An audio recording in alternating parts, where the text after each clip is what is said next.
एक ओंकार सतनाम करता पुरख निरभਉ निर्वैर अकाल मूरत अजूनी सैभं गुर प्रसाद जप। आदि सच जुगाद सच है भी सच नानक होसी भी सच। गुरु महाराज की प्यारी प्यारी संगत जी, चल रही लड़ीवार कथा धन धन श्री गुरु ग्रंथ साहिब जी महाराज, जो कि हिंदी में बहुत ही सरल और आसान तरीके से आप सब तक पहुंचाने का एक छोटा सा जतन है। आओ आज का प्रकरण शुरू करें। कल की कथा में हम सब ने जपजी साहिब की तीसरी पौड़ी गावै को तान होवै किसै तान, इसके अर्थ समझे और ये समझा कि गुरु महाराज कितने प्यार से वडियाई करते करते, बड़प्पन देते देते परमेश्वर के गुण गायन कर रहे हैं। आज के प्रकरण में अगली पौड़ी साध संगत जी, जो कि गुरु महाराज के ज्ञान को दर्शा रही है और प्यार को दर्शा रही है। कुल मिला के जपजी साहिब में 38 पौड़ियाँ हैं, 38 पौड़ियाँ हैं। शुरुआत में मूल मंत्र है और आखिर में श्लोक है। तो अगर वैसे देखा जाए काउंटिंग में तो तकरीबन 40 पोर्शन में जपजी साहिब है लिखा हुआ, और अगर पौड़ियों की गिनती देखी जाए तो ये 38 हैं।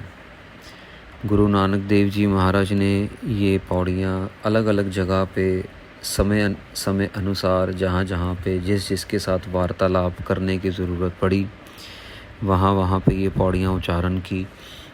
कुछ पौड़ियाँ सिद्धों के सामने उच्चारण की, कुछ महाराज ने सुल्तानपुर लोधी में मूल मंत्र का उच्चारण किया। जैसे जैसे महाराज चलते चले गए, जब महाराज पीर को मिले तो महाराज ने उसको समझाया कि कई वो कहता कि 7 पाताल हैं और 7 आकाश हैं। गुरु महाराज कहते कि नहीं भाई, बहुत सारे पाताल हैं, बहुत सारे आकाश हैं। तो जहाँ जहाँ पे गुरु महाराज को लगा कि ये गुरबाणी उनको शिक्षा देने के लिए उच्चारण करनी चाहिए, गुरु महाराज ने उच्चारण की।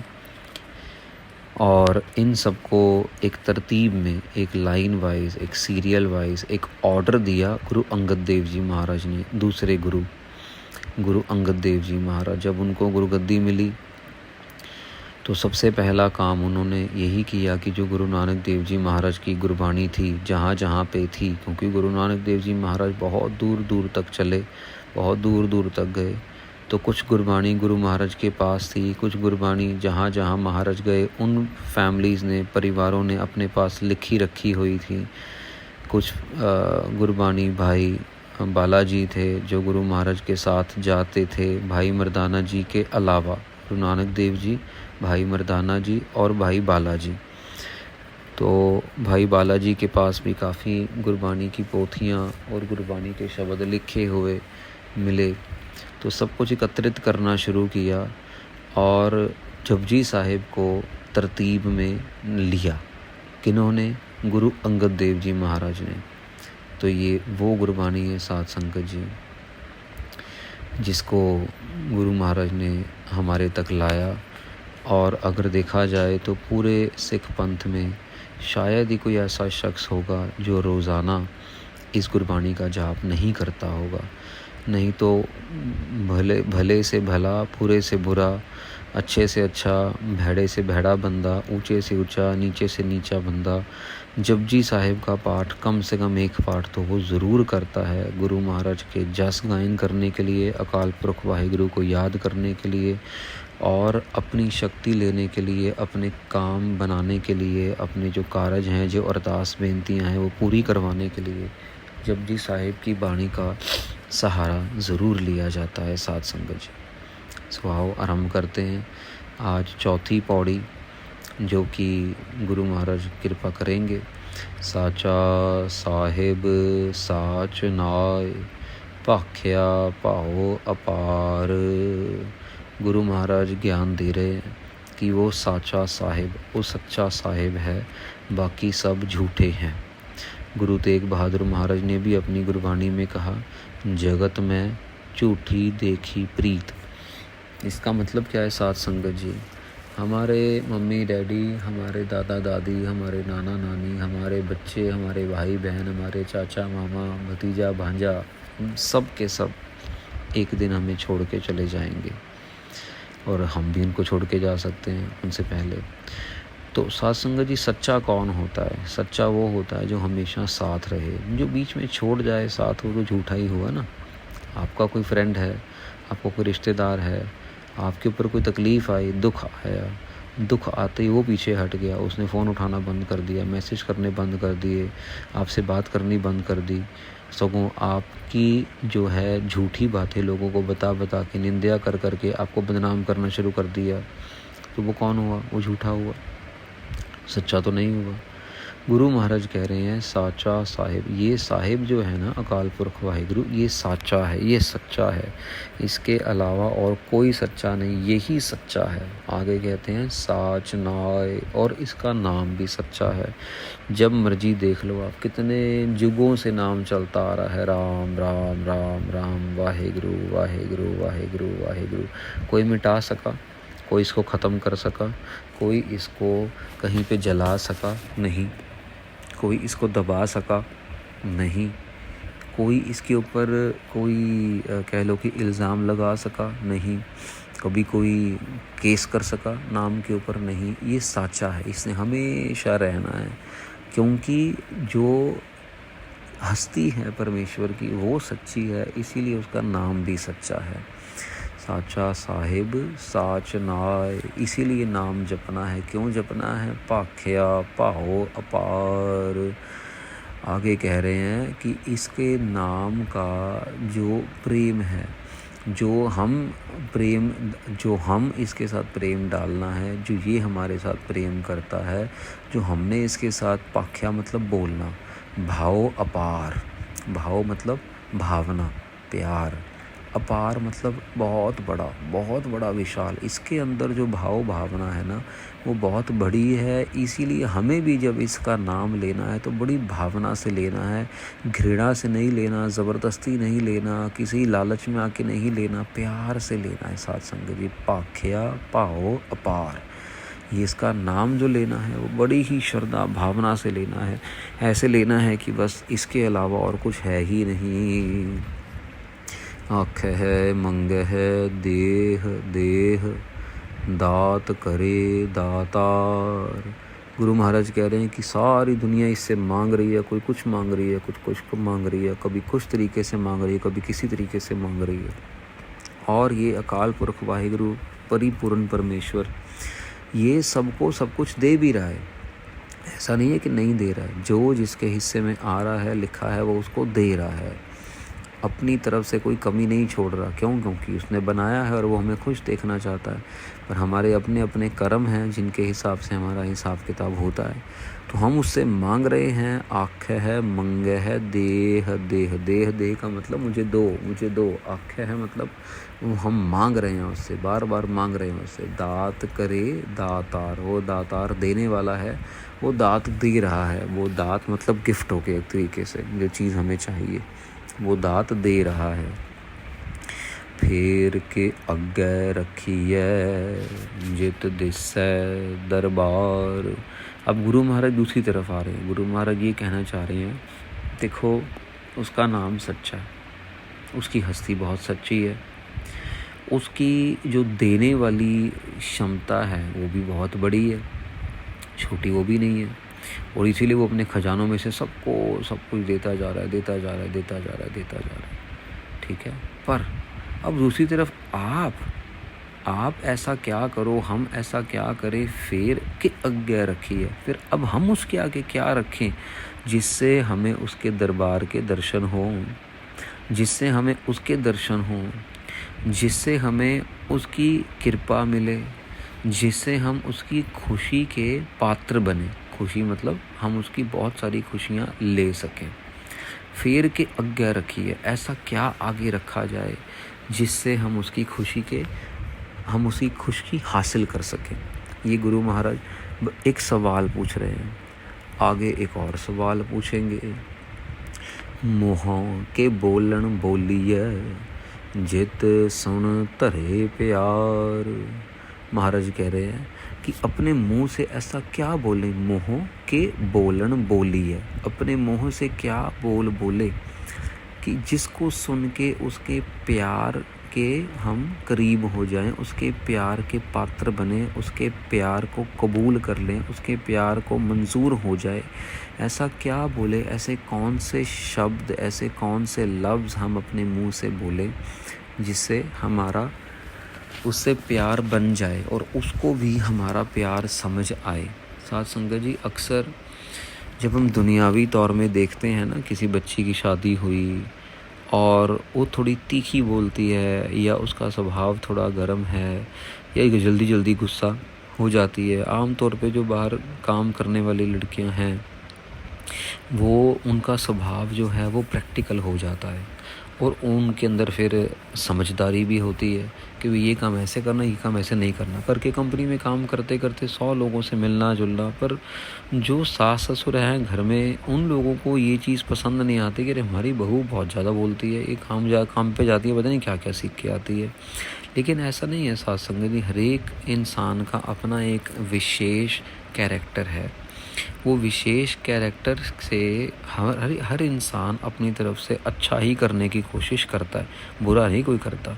पर हाँ, किसी के किए हुए को, अब मान लीजिए आपकी गाड़ी का एक ड्राइवर है, वो पहला ड्राइवर है, मान लीजिए कोई राकेश ने गाड़ी चलाई। राकेश अच्छी गाड़ी चला रहा है, स्पीड लिमिट ठीक पे रख रहा है, जब स्पीड ब्रेकर आ रहा है तो स्लो गाड़ी कर रहा है ताकि आपको झटका ना लगे, और कोई रेड लाइट क्रॉस नहीं कर रहा। अब दूसरा आ गया, उसका नाम रमेश। अब जो रमेश है ये थोड़ा सा तेज़ गाड़ी चलाता है। अगर रेड लाइट निकलने वाली है, आगे ट्रैफिक कोई नहीं है, शाम का रात का टाइम है, खड़े नहीं करना, तो ये गाड़ी निकाल भी लेगा लाल बत्ती से, आराम से देख के। स्पीड ब्रेकर आएगा, ये उससे राकेश से थोड़ी सी ब्रेक कम लगाता है स्पीड ब्रेकर में करके। इसके चलाने का तरीका हो रहा है, तो गाड़ी तो वो भी चला रहा है, गाड़ी ये भी चला रहा है, गाड़ी का नुकसान वो भी नहीं कर रहा, गाड़ी का नुकसान ये भी नहीं कर रहा। तरीके अलग अलग हैं, लेकिन हम क्या करेंगे, हमारे मन के अंदर एक ऐसी भावना पैदा होनी शुरू हो जाएगी, यार जो ये दूसरा वाला ड्राइवर है ना, ये गाड़ी ठीक नहीं चलाता, ये तंग बहुत करता है, यार इसको बदलो, यार इसको ये करो, इसको वो करो। अब क्या है, क्योंकि हमारे अंदर प्यार नहीं है, क्योंकि हम ये नहीं चाहते कि इसको सुधार दें, इसको बार बार समझा के, इसकी कोई ट्रेनिंग करवा के, इसको कुछ ऐसी चीज़ें पढ़ाई के लिए दी जाएं कि भैया ऐसे गाड़ी चलाओगे तो ऐसे होगा करके। आम तौर पे हम भी कई बुरी आदतों के शिकार बन जाते हैं। वो बुरी आदतें हमारे अंदर ऐसे घर कर जाते हैं कि हमें पता ही नहीं लगता कि वो बुरी हैं, लेकिन हम फिर भी वो कंटिन्यू रखते हैं क्योंकि हमारे अंदर प्यार नहीं है। साथ संगत जी, यहाँ पे गुरु महाराज एक बड़ा एग्जाम्पल दे रहे हैं। जैसे मैंने बताया कि अगर घर की बच्ची अपने हिसाब से कोई काम करे तो उसके सास ससुर उसको उस प्यार की नज़र से नहीं देखेंगे जिस प्यार की नज़र से वो अपनी बेटी को देखेंगे। बेटी आ जाएगी, अगर चाय में चीनी थोड़ी कम पड़ गई तो बेटी को बोलेंगे अरे तूने चीनी कम डाल दी, चल मैं ले आती हूँ, डाल लेती हूँ। और अगर बहू चाय लेके आएगी तो थोड़े गुस्से में आके अरे तूने चाय, तेरे को पता नहीं मैं चाय में चीनी पीती हूँ, रोज़ तेरे को बताना पड़ता है, कब सीखेगी तू, इतना टाइम हुआ तेरे को चाय बनाते हुए। ये जो भेदभाव है ना, यही हमारे रिश्तों की कमज़ोरी की निशानी है। हमारे अंदर ये भेदभाव है कि हम और परमेश्वर दो हैं, सबसे बड़ा एक डिफरेंस। इस डिफरेंस के चलते हम अपने आप को हर एक इंसान से अलग समझते हैं, हर एक इंसान से बड़ा समझते हैं और उसको अपने सामने उसके किए हुए कामों को नीचा दिखा के उसको नीचा दिखाते हैं। बार बार उसकी गलतियों को हम बाहर पर्दे के बाहर लाते हैं और उसको नीचा दिखाते हैं। क्यों? क्योंकि हमारे अंदर वो भेदभाव है, हमारे अंदर वो प्यार नहीं है। गुरु महाराज बड़े प्यार से कह रहे हैं कि ऐसा मैं क्या बोलूं अपने मुंह से कि मेरे अंदर मेरी बोल उसके प्यार को जगा दे, मेरे बोल, मेरे काम, मेरे जो एक्शंस हैं उसकी वजह से मुझे उसका प्यार मिल जाए। साथ संगत जी, ये 2 सवाल पूछे हैं महाराज ने। कौन से 2 सवाल? भी फेर के आज्ञा रखी है, जित दिसै दरबार, उसका दरबार कैसे मिले, मैं उसके आगे क्या भेंटा रखूं, क्या गिफ्ट दूं उसे। और दूसरा, मैं मुँह से क्या बोलूं, मोहों के बोलन बोलिए जित सुन धरे प्यार, कि उससे मुझे उसका प्यार मिल जाए, मैं क्या करूं, मैं कैसे बोलूं। अब इन 2 सवालों का जवाब गुरु महाराज आगे देंगे। बहुत ही प्रचलित चीज़ है, हम सब ने सुनी हुई है, पर ये इस पौड़ी से प्रचलित होती है कि एक जगह गुरु महाराज ने बड़े क्लियरली बता दिया कि अगर आपको कुछ देना है तो आपको ये देना है। क्या देना है? अमृत वेला सच नाव वडियाई विचार। गुरु महाराज कह रहे हैं कि अमृत वेले उठो, अमृत वेला संभालो। क्या करना है अमृत वेले में? सच नाव, सच्चे नाम को जाप करना है। वडियाई विचार, उसके गुणों का विचार करना है कि वो बहुत बड़ा है, बहुत ऊंचा है, बहुत विशाल है, उसके अंदर सारे सुख ही सुख हैं, वो दाता है, वो दातार है। ये सारे गुण कहाँ हैं साध संगत? ये सारे गुण गुरबानी में हैं, ये कहीं बाहर तो है नहीं। ये सारे गुण जो हैं गुरबानी में हैं। तो गुरु महाराज कह रहे हैं कि अमृत वेला सच नाओ वडियाई विचार। अमृत वेले उठ के साध संगत जी आम तौर पे जो ग्रंथों के हिसाब से अमृत वेला जो माना जाता है वो सुबह के 3 से 6 बजे तक, जो आखिरी पहर है रात का। रात के 4 पहर हैं और दिन के 4 पहर हैं। दिन के 4 पहर शुरू होते हैं जब सूरज निकलता है और रात के पहर शुरू होते हैं जब सूरज छिप जाता है। तो सूरज तकरीबन 5-6 बजे तक छिप जाता है और शाम के 5 बजे से लेके शाम के 6 बजे से लेके सुबह के 6 बजे तक को हम लोग 4 पहर में गिन लेते हैं। 3-3 घंटे का एक पहर है। और इसी तरह सुबह के 4 पहर, सुबह 6 बजे से लेके शाम के 6 बजे तक। तो गुरु महाराज कह रहे हैं कि जब सूरज निकला ना हो उससे पहले का जो समय है ना, उसको अमृत वेला कहा गया है। जिस समय बिल्कुल शांति है, कोई कार व्यवहार नहीं कर रहा, कोई दुकान नहीं खुली, कोई ट्रैफिक का शोर नहीं है, कुछ भी नहीं है, सिर्फ आप हो और परमात्मा है। तो गुरु महाराज कृपा करते हैं, कहते हैं कि जवाब देते हैं कि अगर कुछ करना है तो अमृत वेले उठो। अगर कोई भेंटा देनी है तो उसका नाम जपो। अगर कोई भेंटा देनी है तो उसके गुण गायन करो। तो साध संगत जी, ये एक बहुत बड़ा कह लो कि गिफ्ट गुरु नानक देव जी महाराज ने दिया है हमें सबको, कि महाराज एक ऐसा कॉन्सेप्ट बता गए कि अमृत वेला।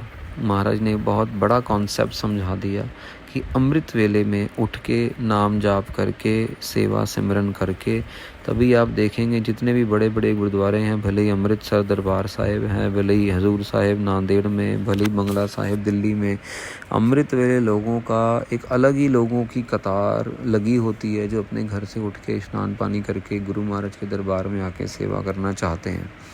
पर सेवा करनी है, नाम जपना है, अपने लिए, दिखावे के लिए नहीं साध संगत जी। ये बहुत महत्वपूर्ण है। तो इसलिए ये ध्यान रखना है, किसी के लिए नहीं, अपने लिए करना है जो भी करना है। अपने आप को बदलने के लिए नाम जपना है, अपने आप को परमेश्वर के नज़दीक करने के लिए सिमरन करना है, गुरबाणी का जाप करना है। लेकिन ये नहीं किसी को नीचा दिखाने के लिए या किसी का नुकसान करने के लिए, ऐसी कोई भी मान्यता गुरबाणी में नहीं है। ऐसा नहीं है कि आप मान लीजिए कि किसी पड़ोसी ने आपकी गाड़ी ठोक दी, आपको गुस्सा आया तो आपने किसी गुरबाणी का जाप किया, मंत्र जाप किया उसका नुकसान करने के लिए। ऐसा कभी भी नहीं होगा साध संगत जी, कभी भी नहीं होगा। गुरबाणी जो है आपका मन बदल देगी जाप करते करते, और आपके मन में ऐसी हीन भावना ख़त्म हो जाएगी। हाँ, ये ज़रूर हो सकता है कि कोई नुकसान होने वाला हो और कोई साधु महात्मा कोई जाप दे दे जिसको ये दृष्टि हो कि आपका कोई नुकसान होने वाला, तो वो नुकसान होने से बचा लेगा, पर किसी और का नुकसान ना करके। ऐसा नहीं होगा कि किसी और का नुकसान करके वो जो है आपको बचाएगा। कई बार ऐसी बातें सुनने को मिलती हैं। महापुरुष थे चंडीगढ़ में, अभी वो शरीर करके नहीं है, तो संत बाबा अजीत सिंह जी हंसाली वाले, उनके सेवक बाहर देशों में से आते थे, मिलते थे, नाम जाप करते थे, सेवा करते थे। तो एक बारी जब वापस जाने लगे तो एयरपोर्ट पे आपको पता है सामान की चेकिंग होती है, और इनकी जो सूटकेस थी 23 किलो सूटकेस में अलाउड था सात संगत जी। एयर इंडिया की फ़्लाइट थी, 2 सूटकेस 23 किलो के अलाउड थे, और इनके एक सूटकेस में 30 किलो था और एक के अंदर 26 किलो था। जब ये वहाँ एयरपोर्ट पहुँचे दिल्ली में तो वेट करवाया। अब ये बाहर से आए हैं, कहीं रख भी नहीं सकते, फेंक भी नहीं सकते, महंगी चीज़ें हैं। तो इन्होंने वहीं से ही एयरपोर्ट से ही बाबा अजीत सिंह जी महाराज के चरणों में अरदास बेनती की कि बाबा जी, आपके सेवक हम आपके दर्शनों के लिए आए, गुरु ग्रंथ साहब महाराज की बाणी पढ़ी है, आप कृपा करो, हमारा सामान निकलवा दो। तो गुरु महाराज कृपा करते हैं, अपने साधु महात्माओं के ऊपर भी सिर के ऊपर हाथ रख के उनकी अरदास प्रवान करते हैं। और जब उन्होंने अपने वेट करवाए दोनों सूट के साथ संगत जी, तो सूटकेस में वेट तो आया ज़्यादा, लेकिन सामने वाला जो एयर होस्टेस थी वो उसके मन में कोई बात ही नहीं आई कि भैया हमने इनसे 10 किलो का एक्स्ट्रा पैसा लेना। नहीं तो वो 10 किलो का तकरीबन 32-32 हज़ार रुपये एक्स्ट्रा ले लेते एयरपोर्ट पे। 3,000 रुपये 1 किलो का एक्स्ट्रा चार्ज पड़ जाता है इंटरनेशनल फ़्लाइट में। तो वहाँ पे एयर होस्टेस का जो वहाँ पे ग्राउंड स्टाफ था उसका ही मन बदल दिया। अब ये गुरु महाराज जानते हैं कि उसको वेट नज़र ही नहीं आया, या उसको 23 किलो नज़र आया, या उसके मन में आ गया कि यार ये सरदार लोग लग रहे हैं, अच्छे लग रहे हैं, हो सकता है गुरुद्वारे के दर्शन करने आए हों तो इनको मैं नहीं चार्ज करती, या भगवान जाने क्या है, उस बच्ची का कोई जन्मदिन होगा उस दिन। ये हमारे सामने की बात है साथ संगत जी, हमारे देखते देखते हम भी उसी फ़्लाइट से उन्हीं के साथ वापसी का सफ़र कर रहे थे, तब हमें ये बात पता है। उस समय हम बहुत शुरू में जुड़ रहे थे महापुरुषों के साथ, तो हमारी भावना अलग थी, लेकिन इस परिवार की भावना बहुत अलग थी। और इनको महाराज ने कृपा की, 1 रुपये का भी खर्चा नहीं करना पड़ा, और इनको गुरु महाराज ने भरोसे से जो है सही भेज दिया वापस। पर साथ संगत जी बात क्या आती है कि जो अमृत वेला है ना, उसको संभालना बहुत ज़रूरी है। उसकी वजह से ही सारी कृपा जो है वो मिलती है। कर्मी आवे कपड़ा नदरी मोख द्वार। महाराज कह रहे हैं भाई हमारे कर्मों के हिसाब से हमें ये शरीर मिला है। कपड़ा मतलब शरीर, कर्मी आवे कपड़ा, ये कपड़ा मतलब शरीर। और अगली पंक्ति में ज्ञान दे रहे हैं नदरी मोख द्वार, लेकिन उसकी नदर के बिना हमें मुक्ति नहीं मिलेगी। उसकी नदर के हिसाब से ही हमें मुक्ति का द्वार मिलेगा। नदरी मोख द्वार, मोख मतलब मोक्ष, द्वार मतलब द्वारा, नदरी मतलब नदर, उसकी खुशी, उसकी कृपा, उसकी दया, उसके बिना हमें मुक्ति का द्वार नहीं मिलेगा।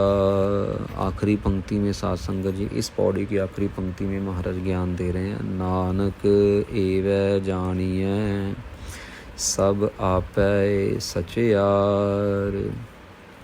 अब महाराज फिर दोबारा जो पंक्ति से पौड़ी शुरू की थी ना, साचा साहिब साच नाए पाख्या पाहो अपार, उसी पंक्ति पे जाके राउंड ऑफ कर रहे हैं। महाराज कृपा कर रहे हैं कि नानक कह रहे हैं, हे नानक एवं जानिए, ऐसे जानो, हे भगत जनों, संत जनों, साध संगत जी, ऐसे जानो सब आपे सचयार। वो अपने आप से ही सच्चा है, वो अपने आप में ही सच्चा है, सब कुछ उसके आसपास का सच्चा है, उसके बारे में सब कुछ सच्चा है।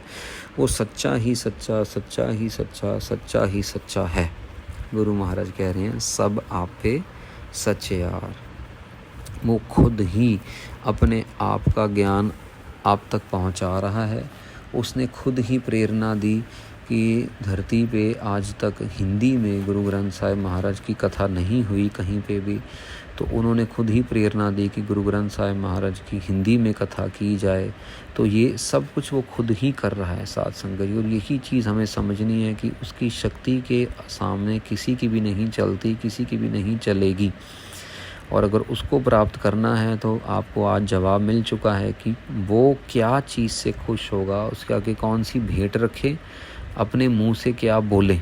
गुरु महाराज कहते हैं अमृत वेला सच नाओ वडे आई विचार। अमृत वेले उठ के उद्यम करके उसके नाम के स्नान पानी करके फ्रेश होके उसके नाम का जाप किया जाए। भले 10 मिनट, 15 मिनट, 20 मिनट, आधा घंटा, घंटा, जब स्वाद लगना शुरू हो जाएगा साथ संगत जी तो फिर समय भी नहीं देखा जाएगा। फिर तो कई घंटे बैठे रहते हैं साधु महात्मा अपने जाप के अंदर। फिर तो ऐसा है कि एक जगह महात्माओं ने ये भी कहा है कि 4 तरह के अमृत वेले आते हैं साथ संगत जी। एक तो अमृत वेला जो घड़ी के हिसाब से जो आपको बताया, सुबह 3 बजे से लेके 6 बजे तक का। कई महापुरुष सुबह 2 बजे से लेके 6 बजे तक का भी बताते हैं। ये पहले तरीके का अमृत वेला। दूसरे तरीके का अमृत वेला कि हम जब भी वाणी का जाप कर रहे हैं, जब भी हम सिमरन कर रहे हैं, उस पर्टिकुलर टाइम को, जैसे 1 घंटा, 1.5 घंटा, 2 घंटा कीर्तन सुना हमने, आधा घंटा, वो पर्टिकुलर टाइम मोमेंट जो है वो अमृत वेला बन जाता है। तीसरा टाइप का अमृत वेला कि जब भी हम किसी के साथ परमेश्वर की गोष्ठी करते हैं, परमेश्वर की बात करते हैं, वो है अमृत वेला। उस समय को, जिस समय परमेश्वर की बात हो रही है, गुण गायन जा रहे हैं, उसकी बढ़ियाई हो रही है, वो समय जो है उसको बोला गया है अमृत वेला। और चौथा साथ संगत जी, जब हम 24 घंटे जपते रहते हैं, कभी हम हटते ही नहीं हैं, हमारे मन के अंदर भी चलता रहता है, हमारे ध्यान में भी चलता रहता है, ऐसे समूह को भी अमृत वेला कहा गया है साथ संगत जी। हम गुरु महाराज के चरणों में अरदास बेनती करें कि गुरु महाराज हम सबको दृढ़ता के साथ अमृत वेला बख्शे। हमारा कुछ भी हो जाए लेकिन हमारा अमृत वेला कभी भी ना खुंजे साथ संगत जी।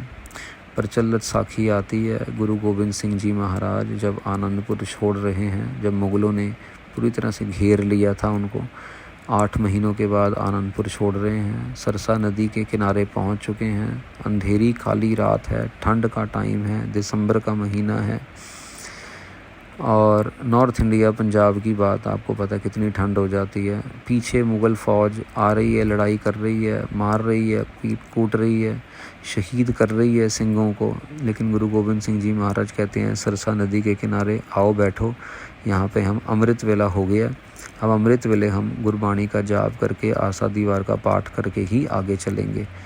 आप ये देखिए कि कितनी दृढ़ता होगी कि उस समय जंग लगी हुई है, पीछे फौजी जंग कर रहे हैं, मार रहे हैं, कहीं तोप का, कहीं बंदूक की आवाज़, लेकिन गुरु गोविंद सिंह जी महाराज के साथ जो भी संगत थी, 100, 150, 200 शरीर, उन सबको बिठा के गुरु महाराज कहते हैं कि आओ पहले अमृत वेले में गुरबाणी का जाप करें, उसके बाद फिर आगे चलेंगे।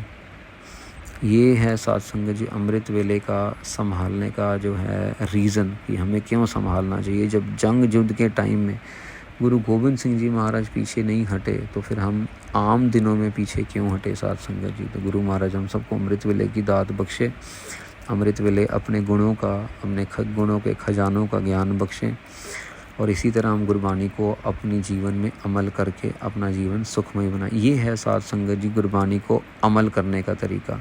ये है पहली चीज़ समझने की, भैया हम गुरबाणी को कैसे अपनी ज़िंदगी में ला सकते हैं। तो आज के लिए इतनी बेनती परवान करनी है आपने, क्षमा याचना लेते हैं। कल फिर हाजिर होंगे अगली पौड़ी के विचार के साथ। तब तक के लिए वाहिगुरु जी का खालसा, वाहिगुरु जी की फतेह।